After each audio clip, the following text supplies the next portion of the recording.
नमस्कार श्रोते हो. आपणा सर्वांना सादर सविनय अभिवादन. आपण डॉक्टर वी रा आपटे लिखित उपनिषदांचे वैज्ञानिक विवरण याचे अभिवाचन करत आहोत. गेल्या व्हिडिओमध्ये आपण सूर्याचं महत्व बघितलं आणि त्याचबद्दल अधिक माहिती आता आपण जाणून घेऊया. चला तर माझ्याबरोबर या श्राव्य प्रवासाला. ईशावास्योपनिषदात 16व्या मंत्रात सूर्याला एकर्षी म्हटले आहे. ऋषी ज्ञानी असतात म्हणून सूर्य जातवेदस झाला. सर्व ग्रहांच्या गतीवर त्याचे नियंत्रण असते. त्याचे गणित हे परमगणित असल्याने ग्रह तारे एकमेकावर आपटत नाहीत. मुंबई सारख्या शहरात वाहनांवर नियंत्रण असते, तरीही कितीतरी अपघात होतात.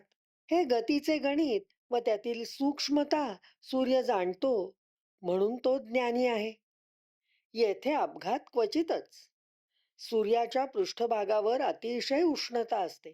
अतिशय म्हणजे 5700 सेंटीग्रेड इतकी असते व अंतरंगात ही उष्णता 1,60,00,000 सेंटीग्रेड एवढी असते. ग्रीष्म ऋतूत पृथ्वीवर हा सूर्य या उष्णतेने भाजून पोळून काढतो. उष्माघाताने जीव दगावतात, वनस्पती जळतात. ही उष्णता प्रकाश किरणातून येथवर येते. हे अंतर लक्षात घेतले तर हे अंतर 9,30,00,000 मैल आहे. इतक्या अंतरावरून ही उष्णता येते. पृथ्वीवर हा परिणाम घडतो. म्हणूनच या सूर्यास तपंतम म्हटले आहे. सूर्यावर सातत्याने हायड्रोजन अणूचे स्फोट होतात. त्यातून सतेज हेलियमच्या अणूंची धूळ निर्माण होते व तीत विविध प्रकारची किरणे असतात. ती बाहेर फेकली जातात. ही किरणोत्सर्गता सूर्याच्या पृष्ठभागावर 70,000 अश्वशक्ती एवढी आहे. ही प्रचंड किरणोत्सर्गता पाहूनच त्याला तपंतम म्हटले आहे. संवत्सरो वै प्रजापतिस्तस्यायने दक्षिणञ्चोत्तरञ्च तद्येह वै तदिष्टापूर्ते कृतमित्युपासते. ते चान्द्रमसमेव लोकमभिजयन्ते त एव पुनरावर्तन्ते. तस्मादेत ऋषयः प्रजा कामाः दक्षिणं प्रतिपद्यन्ते. एषः वै रैर्यः पितृयाणः. संवत्सर हा प्रजापती आहे. दक्षिण व उत्तर ही त्याची दोन अयने. तेच इष्ट व तेच पूर्त कर्तव्य समजतात. जे चांद्रलोकी जातात ते पुन्हा येतात. म्हणून प्रजेची इच्छा करणारे ऋषी दक्षिणायन स्वीकारतात. तेव्हा हा जो मार्ग पितृयान तो रई आहे, असा अर्थ या ऋचा मंत्राचा आहे. चंद्रलोक पितृलोक आहे. संवत्सर म्हणजे चैत्रापासून सुरू होणारे व फाल्गुन महिन्यात शेवट होणारे 12 महिने.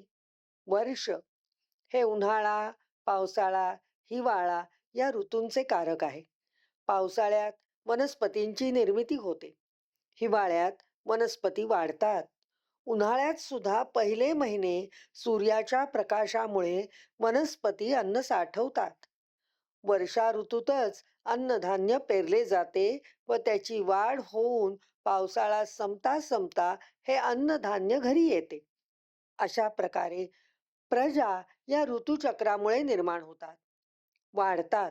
म्हणून संवत्सराला प्रजापती असे म्हटले आहे. मकर संक्रांतीपासून कर्क संक्रांतीपर्यंतच्या काळास उत्तरायण म्हणतात व कर्क संक्रांतीपासून उलट मकर संक्रांतीपर्यंत दक्षिणायन म्हणतात. दक्षिणायन या 6 महिन्याच्या कालात जे मृत्यू पावतात ते चांद्रलोकात जातात व ते पुन्हा परत मृत्यूलोकात येतात. ते ऋषी प्रजा चांगल्या प्रकारे वाढावी म्हणून उपकार केवळ प्रजाप्रेम म्हणून परत जन्म घेतात व प्रजेस सन्मार्गास लावतात. चांद्रलोक हा पितृलोक किंवा पितृयान म्हणतात. संत तुकाराम महाराजांनी याचसाठी म्हटले आहे, न लगे मुक्ती धन संपदा, संत संग देई सदा. तुका म्हणे गर्भवासी, सुखे घालावे आम्हासी. असे संत ऋषी उपकारासाठी, जनतेच्या उद्धारासाठी फिरून जन्म मागतात. ते दक्षिणायन काल सुद्धा मृत्यूसाठी पसंत करतात. या मृत्यूनंतर आत्मा पितर म्हणजे चांद्र लोकात जातो व परत त्यांचा जन्म मृत्यू लोकात होतो. पण उत्तरायणात जे मृत्यू पावतात ते देवलोकात जातात. इच्छा मरणी भीष्म उत्तरायण काळ येई तो शरपंजरी पडून होते. त्यानंतरच आपला देह त्यांनी सोडला व त्यांचा आत्मा देवलोकी गेला असा समज आहे. पितृलोकात सुद्धा आत्मा वासना देहासारखे सूक्ष्म देह घेऊन जातो, पण देवलोकात पोचणारा आत्मा मनोदेह, आनंद देह हे अधिक सूक्ष्मतम देह घेऊन जात असल्याने अधिक हलका असतो व त्याची उत्सुकता ब्रह्मलोकात जाण्याची असते. ते फिरून मृत्यू लोकात सहजी येत नाहीत. त्यांच्यात प्राणभाग बराच असतो व रई भाग कमी असतो. वनस्पतींना वासना नसतात. उन्हाळ्यात वाळून पोळून गेल्याने वनस्पती आपल्या प्राणासह, गुणासह, आत्म्यासह तळलोकात शिरतात व मृग नक्षत्राची वर्षा बरसात सुरू झाली की पुन्हा ते वर येतात व धरणी हिरवा शालू नेसते. हे जाणे येणे उत्तरायणात होते. त्यांच्या वासना नसतात. आखून दिलेली कर्मे असतात. त्यांना कर्मभोग नसतात. त्यांचे जीवन केवळ उपकारासाठी असते. म्हणून ते मृत्यू लोकात जन्म घेण्याची इच्छा करतात. तललोक हाच त्यांचा देवलोक होय. म्हणून त्यांची सुगंधी शरीरे पृथ्वीवर पुन्हा जन्म घेतात. अथोत्तरेण तपसा ब्रह्मचर्येण श्रद्धया विद्यया मानम् अन्विष्यादित्यमभिजयन्ते. एतद्वै प्राणानामायतन मेतद्मृतमेतत् परामेतस्मान्न पुनरावर्तन्ते इत्येष निरोधस्तदेश श्लोकः. यानंतर उत्तरायणामुळे तप, ब्रह्मचर्य, श्रद्धा, विद्या यामुळे स्वतःला जाणून सूर्यावर जय प्राप्त करतात. हा प्राणांचे घर आहे, अमृत आहे. हाच परममार्ग परायण आहे. येथून पुन्हा यावे लागत नाही. हा निरोध आहे. असा हा श्लोक आहे. असा या ऋचा मंत्राचा अर्थ आहे. भगवान याज्ञवल्क्यांनी स्वतःला जाणले व सूर्यालाही जाणले. ते म्हणाले, माझ्यात जो पुरुष आहे तोच सूर्याचे अंतरंगात आहे. हे ब्रह्मज्ञान त्यांना झाले. सूर्य आणि ते या दोघेही पंचमहाभूतात्मक तत्वाने झाले आहेत. दोघातही तेज आहे. दोघातही ज्वलन आहे. दोघेही प्रतिभा संपन्न आहेत, ज्ञानी आहेत. दोघेही ब्रह्मघटित आहेत. जो पुरुष शरीरातील ज्वलन चालवतो तोच सूर्य तनुतही ज्वलन चालवतो. जे जे याज्ञवल्क्याचे शरीरात किंवा कोणत्याही शरीरात तेच केवळ सूर्यामध्ये आहे. शरीर मृत्यूवर विजय मिळविते, अमृत होते, परम परामय होते. तेथून ते जन्म घेण्यासाठी परत येत नाही. पण जर त्या शरीरातील मनाने वा चित्ताने आत्मा जाणला असेल तरच हे घडते. आत्मा जाणण्यासाठी तप, ब्रह्मचर्य, श्रद्धा व विद्या यांची जाण असावयास हवी. तप म्हणजे लोभ मोहाला बळी न पडता बाहेर जाणारी मनादी इंद्रिये अंतर्मुख करणे व त्यासाठी योग्य ते प्रयत्न करणे. पातंजल योगसूत्र आपल्याला सांगते, योगश्चित्त वृत्ती निरोध हा.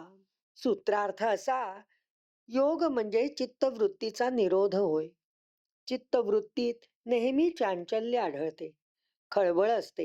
हे का ते? असा बुद्धी पुढे प्रश्न येतो. हे प्रश्न एकामागून एक येतात. निर्णय लागत नाहीत. अशा वेळी ज्ञानदेव सांगतात, विठ्ठलाचे समचरण पाहावे. याचा अर्थ हा, की जे चरण युग्म पाहिले की मनामधील सर्व विचारांची खळबळ शांत होते, ते विठ्ठलाचे चरण समचरण होत. येथे सर्व चित्तवृत्तीचा निरोध होतो. चित्त आणि मन एक नव्हे, पण सर्व विचाराची उत्पादकता, गोंधळ दोहोतही असतो. तो शांत होऊन चित्त वा मन स्थिर होऊन सर्व इतर इंद्रियांसह एकाग्र होते. या एकाग्रतेने वासनेची बीजे जळून जातात. या एकाग्रतेने अत्यंत कल्याणकारी निर्णय होतात. या सर्व गोष्टींना निरोध म्हणतात. यासाठीचे जे प्रयत्न त्याला तप म्हणतात. ब्रह्मज्ञान मिळवण्यासाठी जे जे आचरणे त्याला ब्रह्मचर्य म्हणतात. ज्या ज्या श्रेष्ठ ऋषींनी अनुभवून सांगितले त्यावर आपण पुनर्अनुभव घेईतो विश्वास ठेवणे व त्यानुसार वागणे याला श्रद्धा म्हणतात. ब्रह्माचे ज्ञान व्हावे, ते जाणले जावे म्हणून जे जे मार्ग अनुसरावे लागतात ते ते सर्व मार्ग विद्यामार्ग होत. हे सर्व जाणून ब्रह्मज्ञान मिळवण्याचा जो प्रयत्न करतो त्याला तो प्राप्त होतो. असा हा पुण्य पावन विचार ह्या श्लोकात आहे. पंचपादं पितरं द्वादशाकृतीं दिव आहु परे अर्धे पुरीषणम् अथे मे अन्य उपरे विचक्षणौ सप्तचक्रे षडरम् आहुरार्पितमिति. 5 भागांनी व 12 आकृतींनी युक्त असलेल्या या पितराला संवत्सर म्हणतात व ओळखतात. याच्या अर्ध्या भागात पर्जन्यवृष्टी करणारा असतो असे हे म्हणतात. अन्य म्हणतात तो दुसऱ्या भागात दूरदर्शी असतो. 6 अरे असलेल्या सातांच्या चक्रात तो समर्पित असतो असा अर्थ या ऋचा मंत्राचा आहे. या मंत्राची भाषा गहन नाही, पण कोडे घालावी असे वाटते. पितर शब्द टाकून थोडा गोंधळ निर्माण झाला आहे. त्याचा अर्थ प्रजापती व संवत्सराला प्रजापती म्हणतात हे मागील मंत्रात आपण पाहिले. गणित घालतात त्यातली भाषा समजून ती सरळ करून ठेवावी लागते. पूर्वी मांडके यांची गणिते होती. त्यातील प्रत्येक गणित हे एक कोडे असे. थोडेसे बुद्धीला आडवळणाने नेणारे व त्यातून ते सरळ करून घेऊन खोच ओळखली की रीतीप्रमाणे ते सुटावे. गणित हा विषय अवघड व रुक्ष. त्यात गंमत निर्माण करून बुद्धीला खाद्य मिळावे तसे या मंत्राच्या भाषेत होते. आधीच ब्रह्मज्ञानासारखा विषय वाणीतून बाहेर पडता पडत नाही. पडतो तो त्रुटीत. त्यातून आडवळणाचा अनेक अर्थांचे शब्द, कोड्याची भाषा, उदाहरणे देऊन पटवले नाही, स्पष्टीकरणे नाहीत. हा विषय समजावा तरी कसा? कोण कसा अर्थ करतो, कोण कसा? तो चुकीचा होण्याची खूप शक्यता. मग भावावस्थेत जाऊन त्याचे अर्थ समजून घ्यायचे म्हणे. ते अर्थ प्रकट होतात असे म्हणतात. मग लोकांच्या श्रद्धेला आवाहन. एकूण मृगजळात स्नान करण्याचा प्रकार हा आहे. असो, या मंत्रात काय अर्थ निघतो पहावे. मंत्र म्हणजे टीका संपली. ऋषी म्हणजे बोलणे खुंटले. पितर म्हणजे प्रजापती म्हणजे संवत्सर हा अर्थ आपण पाहिला. या संवत्सराला 5 भाग आहेत. आज आपण 6 भाग म्हणजे ऋतू पाहतो. त्या काळी हेमंत शिशिर असे 2 ऋतू नसावेत म्हणून 5 भाग म्हटले असल्याची शक्यता आहे. 12 अवयव म्हणजे 12 मास. चैत्र वैशाख फाल्गुन पर्यंत अशी ही विभागणी. जून ते डिसेंबर वर्षा ऋतू येतो. रस्ते घाणीने चिखलाने भरतात. पुरी श असे काही जण म्हणतात. उरलेल्या 6 महिन्यात आकाश निरभ्र स्वच्छ असते. दूरचे दिसते असा संवत्सराचा भाग म्हणजे 7 चक्रे व 6 अरे यांनी व्याप्त असतो.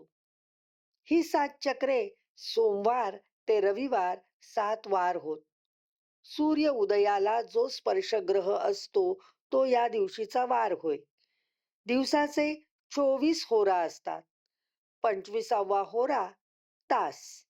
त्याच्या जवळील ग्रहाशी सूर्याची भेट होते म्हणून हे वारचक्र निर्माण झाले. सोमानंतर 25व्या तासाला मंगळ नजीकचा असतो म्हणून मंगळवार असे वार ठरतात. नजीकतेने चौथा ग्रह जो असतो तो वार. नजीकचे ग्रह सोम, शनी, गुरु, मंगळ, रवी, शुक्र, बुध असे पडतात. त्यामुळे मध्ये 2 ग्रह सोडून चौथा ग्रह म्हणजे दुसरा वार ठरतो. असे वार झाले. ही वार पद्धती भारतीय आहे. जगाला ती देणगी आहे. वार सांगणे हे कमीत कमी 7,000 वर्षे तरी झाली. जगाच्या कॅलेंडरमध्ये ही रचना अशीच मांडली आहे. रामायण कालात रामाला राज्याभिषेक करा व उद्याच करा, उद्या गुरुपुष्यामृत योग आहे असे दशरथ म्हणतात. यात गुरुवारचा उल्लेख मिळतो.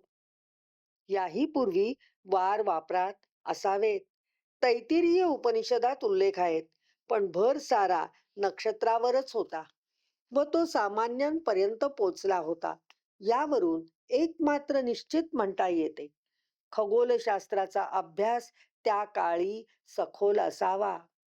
ग्रहणे, प्रत्येक ताऱ्यांचे उदयास्त, स्पर्शकाल, त्यांची गणिते यातही त्यावेळचे भारतीय खगोलशास्त्रज्ञ खूप पुढे गेले असावेत यात शंका वाटत नाही. त्यावेळच्या विकासणाऱ्या संस्कृतींनी ही गणिते व ज्ञान आपलेसे केले. पुन्हा मंत्राकडे वळू. 7 वार व 6 ऋतू वा मास यांनी उरलेला अर्धा भाग अर्थात संवत्सराचा व्याप्त होता. या मंत्रात विचक्षण असा एक शब्द आहे. त्याचा अर्थ दूरचे दिसू शकणारा. स्वच्छ निरभ्र आकाशात हे शक्य होते असा योग्य वाटतो. आपण तोच या मंत्राच्या विवरणात लावला आहे.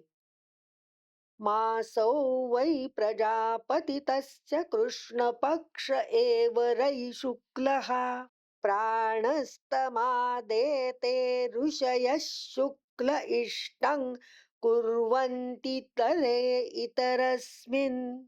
मास हा प्रजापती, त्याचा कृष्ण पक्ष रई व शुक्ल पक्ष प्राण मानावा. ऋषी इष्टी शुक्लात तर इतर ती कृष्ण पक्षात करतात असा अर्थ या ऋचा मंत्राचा आहे. महिन्याचे 2 भाग, कृष्ण पक्ष व शुक्ल पक्ष. शुभारंभ शुभ कामना हे ऋषी शुक्ल पक्षात करतात. चंद्राची किरणे पृथ्वीवर जास्त काळ असतात. चंद्र किरणांनी मनाची उद्विग्नता जाऊन ते प्रसन्न होते.